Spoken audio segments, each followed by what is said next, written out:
چې ښځه یې خبرې ختمې کړې نو اجمل ورته وویل چې دلته به څه کار کوم، دلته کارونه کوم دي، دې اړې زه نشم کولی او دومره پیسې مونږ سره نشته چې څه کاروبار پرې روان کړم. او بله خبره دا ده چې زه اوس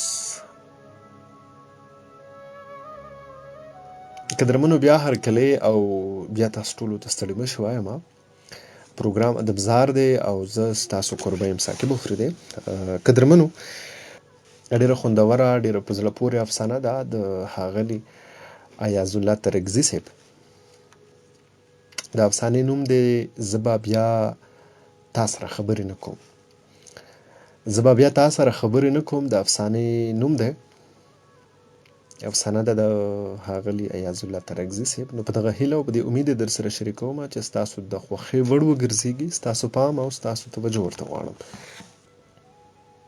د اجمل درېیمه ورځ وه چې دوبۍ ته راغلی و.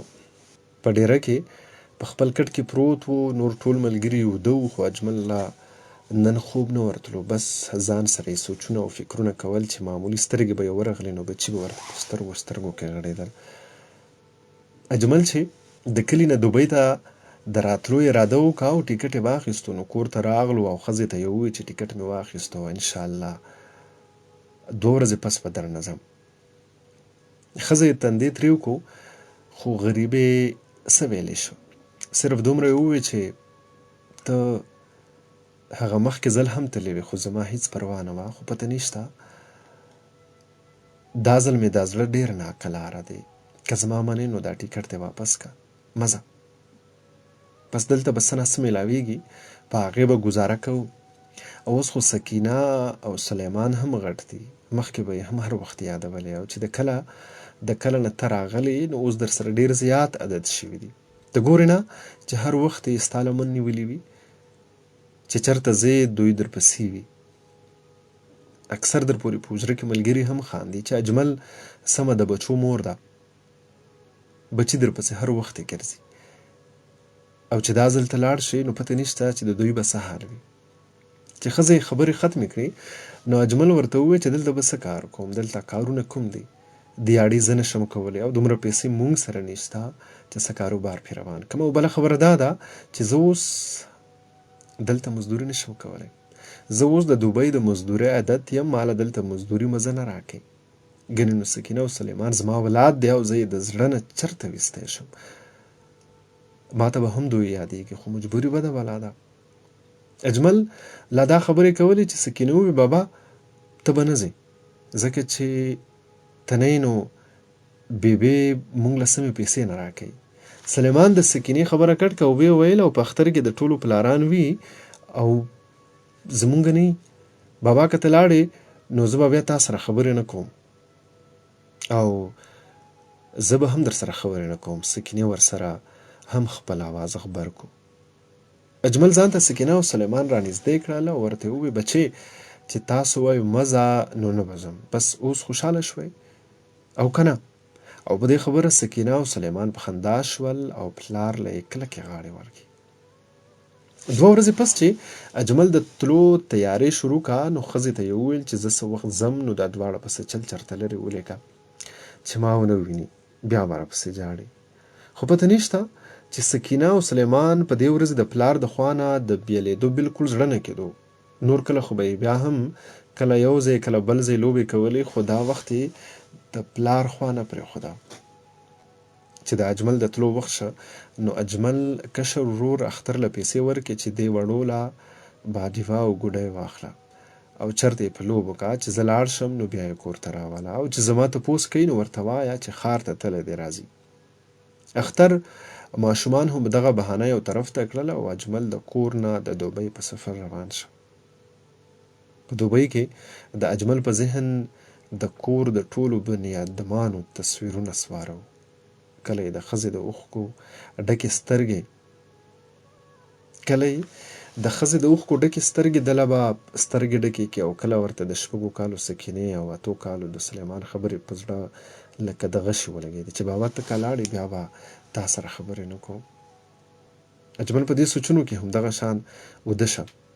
لږه شېبه پس د موبایل په کړنګار سترګې وغړېدې او ګړۍ ته یې هم وکتل نو د دوبۍ د وخت 4 بجې وې او د پاکستان 3 بجې وې. چې موبایل یې اوچت کو، د هلو آواز یې وکړو، لږ ساعت غلی شه او بیا یې د لاس نه موبایل پرېوته. د بل اړخ نه ورته اختر ویل چې لالا بېګا ډېر زیات زول او باران و، ستا کوټه را پرېوتې ده. بابي، سکینه او سلیمان پکې ګیر وو، هسپتال ته مو راوړي دي. ته ټیکټ واخله او زر ځان را رسوه. اجمل دې اورېدو سره ټول پر پیدو شو. اجمل څو منټه خاموش ناست و، بیا یې اجاز را پاسولو، ورته وویل چې یار د کور نه فون وشو چې ښځه او بچي مې په هسپتال کې دي. ستا خو په ټریول ایجنسۍ کې پېژندګلو شته. فون ورته وکړه او ما لپاره یو ټیکټ سمدستي بوک کړه چې څومره نږدې فلایټ وي نو ښه به وي. اجاز چې فون وکړو او ایجنسۍ والا ته یې وویل، نو هغه ورته وویل چې اوس هم ستا نه لږ وړاندې یو کسټمر خپل ټیکټ کینسل کو. 6:30 بجې باندې فلایټ دی.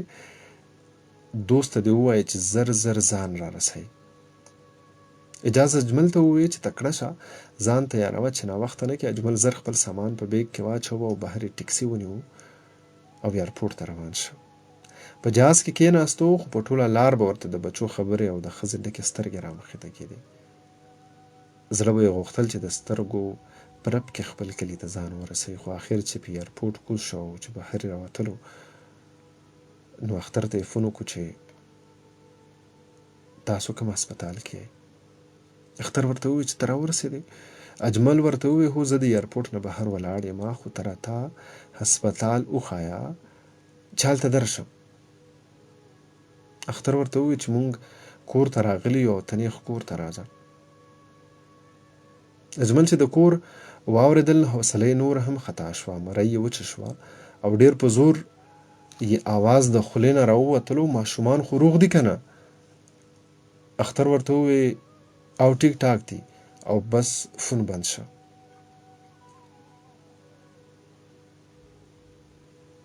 اجمل ټیکسي سره تر کلي خبره وکړه. په لاره به یې ټیکسي والا ته ویل استاذه لږ تیز شه، او ډریور به ورته ویل ښه روره. چې کله اجمل د لوی سړک نه د خپل کلي په سړک ورتاو شو او کلي ته لږ نږدې شو، نو په کلي کې ورته خلک د نورو ورځو په نسبت ګڼه ښکاره شول. اجمل په زړه کې شکي شه چې ضرور څه چل دی، خو چې کله خپل کور ته نږدې شه، ټیکسي ودرېده. اجمل ترېنه کوز شه، نو د حجرې په مخه کې اختر ولاړ و. رامنډه یې کړه. اجمل له یې غاړه ورکړه او په چغو چغو په ژړا شه. لالا بابي، لالا سکینه او سلیمان، لالا سکینه، لالا